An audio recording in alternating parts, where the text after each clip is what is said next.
Five investigates uncovering a backlog of untested rape kits hidden until now. Which leaves questions about crimes still not solved and victims still without justice. Here's Karen Anderson's exclusive report tonight.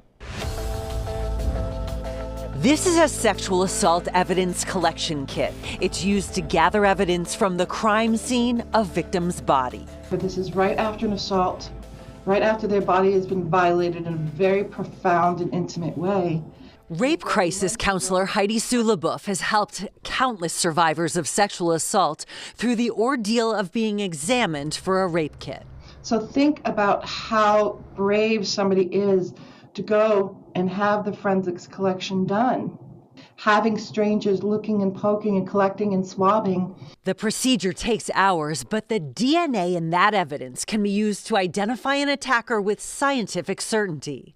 Massive backlogs of untested rape kits have been uncovered all around the country. Testing them has solved brutal crimes and identified serial rapists. In Massachusetts, the legislature thought it was tackling the issue in 2018. Passing a bill that one group said would make the state a national leader in the movement to end the backlog of untested rape kits. But after the state took inventory, a puzzling result. Just 386 rape kits identified compared to thousands in other states. What on God's green earth are they counting? Was my question. We knew there was something wrong. The Baker administration was silent for more than a year about the questions, but we've now discovered the backlog of untested kits is actually far greater.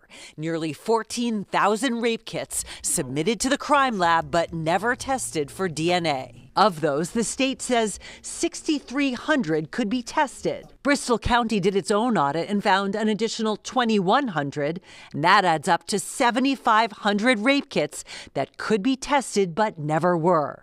It's very disheartening. The reason the Baker administration counted only 386 kits is they were following the letter of the law passed in 2018. That law called for an accounting of rape kits that were previously unsubmitted to a crime lab. But the law didn't address the thousands of rape kits that were submitted to the lab but never underwent DNA testing. We had always encouraged police departments to submit all their rape kits. Gwen Pino is a chemist who worked in the state police crime lab from 1987 to 2011. She explained that most kits in the state were submitted to the lab, but just a fraction underwent sophisticated DNA testing. Were all of the sexual assault evidence kits tested if they were submitted to the lab? No, we didn't have the resources for that. Is there a potential to solve a crime in those kits now?